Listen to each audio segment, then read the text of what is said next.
I have the pleasure of reintroducing the beautiful, talented Cilla Raie. Oh, hey. How's everyone doing? Now, Cilla, me and you have a kind of a history. Yeah, we do. I'll give a brief rundown of it. I took a year off radio. Yeah. And literally, probably, I think like the day after I took it off, you must have emailed me with your track saying, I'd love to come for an interview on New Star. And then when I got back into it, for some reason I thought, let me check my old email and things like that. I saw it and I was like, oh. But then I was coming back, so they said, we need to get you in the studio. Yeah. And I remember you sent me a bunch of tunes, but there was one that I kept on playing called Masterpiece. Yeah. And then the other day, the video come out for it. So am I right to say? Is it? Oh, it's random. See, I thought. I mean, did you take my suggestion? Yeah, I did. I did actually. Yeah. Do you know what? Masterpiece was a track from my last EP that it had a lot of attention. I dropped it in 2014, so that was quite a while ago. Yeah. And since then, like, so many people would like hit me up and they'll be like, "Oh, can we get the track on this show or that show? Or is there a video coming for it?" And on SoundCloud, like, it was the most played track out of the lot on the EP. So I just said to my manager, you know what, before I come out with, brand new music and all the stuff that I'd recorded over the past year and a half, I was like, let's just give everyone a treat and just put a video to it and like put it out properly and see how it gets received. And it's been pretty great. I mean, it's been received really well, so I'm really excited about that. So it's a big tune, because when I first heard it, out of all of them, I was like, this is single worthy. Literally, wow. I must have rinsed it out last year, but it's come back. I'm playing it again now. But how did it feel for you to have the video premiered from mobo.com? I mean, do you know what? It's so weird. Like, it's so strange how things come around. Yeah. Literally, 2 years ago, I remember watching the Mobos and I was like, I want to be on there one day. Like, I hope I can get on the show, because it's just one of those platforms that are like pivotal, like, for urban music in the UK. So I was super excited about that. And then luckily enough, UK Music, so they're like the trading body of the music industry, and we work closely with them, me and my team. They had a party, like it was a summer party that they hold down in Parliament. Okay. So a lot of industry people come down, and everyone is there. And I remember actually bumping into Hank, and he's the director for the Mobos. And we had a brief conversation, and I thought that was like, nothing to it. And then a couple of months down the line, like 2 months before the Mobos was on TV, he was like, no, UK Music was like, yeah, you guys should come down with us and, like, just be a guest. And I was like, wait, hold on. I'm going to go to the Mobos and actually be a guest and, like, be with everyone. Was he walking on the red carpet and everything? Yes, on the red carpet and everything, like, bumped into everyone. And it was so strange, because it was like, these are people that I grew up with, other artists, and they're here, and we're all here, and it's like, oh my god, like, we've worked so hard and we're all here. We're up there with them now. Yeah.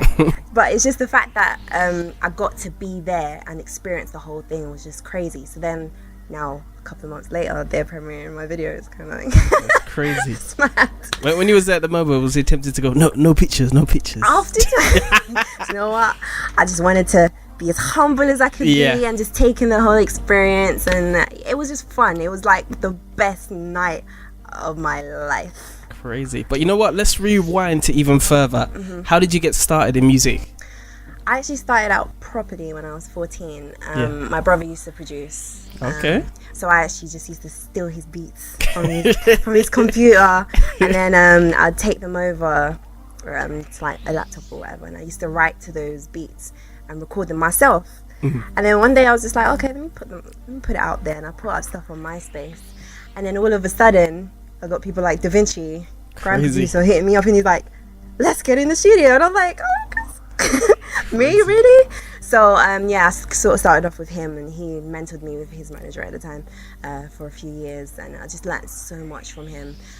From there, the doors just opened. Just got to work with different producers, and then they introduced me to other writers, and the whole management situation, and just loads of opportunities just opened for me. And then I met my manager, Tariq Keys, Well, I didn't actually meet him, I knew him, but he just took on the responsibility of managing me. And yeah, we just went from there, put out the EP, and that's how it all sort of came about in a nutshell. It's crazy. Speaking of opportunities as well, I recently interviewed Cilla Raie, and I love her. She's like my fave. Literally mine too. I have to say, of course, after you, of course. But yeah, I interviewed Cilla Raie, and you even noticed that about what she mentioned in the interview about how hard it is for R&B singers, like more UK R&B singers, to get out there. Yeah. How do you feel about that? Do you agree with her? I do agree with her. This debate has been going on for so long, but I feel like now things are getting better, because there's artists out there who are sort of paving the way and stuff. But it's still kind of difficult, because I still feel like there needs to be more platforms, maybe solely dedicated to UK R&B, and just take a risk on it a bit more with the more mainstream platforms, whether it be radio, whether it be other TV shows or whatever it is. I just feel like there just needs to be more of an emphasis on it, because at the moment it's a bit scarce. That's why we don't really get the shine, and there's so many R&B singers out here, but people just don't know. Because even people will say comments, not even just UK R&B in general, they'll say, oh, R&B's dead now. Oh, there's no R&B. R&B will never be dead. Definitely. Just put that out there. Do you think that's come from the fact that now, as we're in 2017 and going on, like, all of the different genres are kind of overlapping each other, and in a way R&B's been converged with pop and other things, and they're calling it pop now. Do you think that could be a reason as well? That it does play a part, because a lot of the pop genre is starting to infuse with a lot of R&B, so then people think, okay, that's what it is, that should be R&B, and I just don't, and it overshadows the real R&B artists. So, Okay, now we're coming into 2017. Well, we are in 2017. The year's gone too quick. We're literally nearly halfway through it. Yeah. What can we expect to see from Cilla Raie at the end of 2017? At the end, or this summer, what do you hope to achieve? Well, I definitely want to get 2 projects out. Okay. I have an EP, which is about halfway done. That should drop maybe just before summer really hits, and then another project to drop like later on in the year, but definitely 2 projects, a whole bunch of videos, because I've got so many ideas and so many like things I want to put out there that we've got in the pipeline. So yeah, videos, music, projects, shows, and I definitely want to bring people more into my world, so I'm trying to obviously we got my camera here and we're vlogging a lot. So I want to put out a lot more vlogs so people can get a real insight into everything that I'm doing. Okay, and are there any people that you're looking to work with, or anyone you're listening to at the moment? Yes.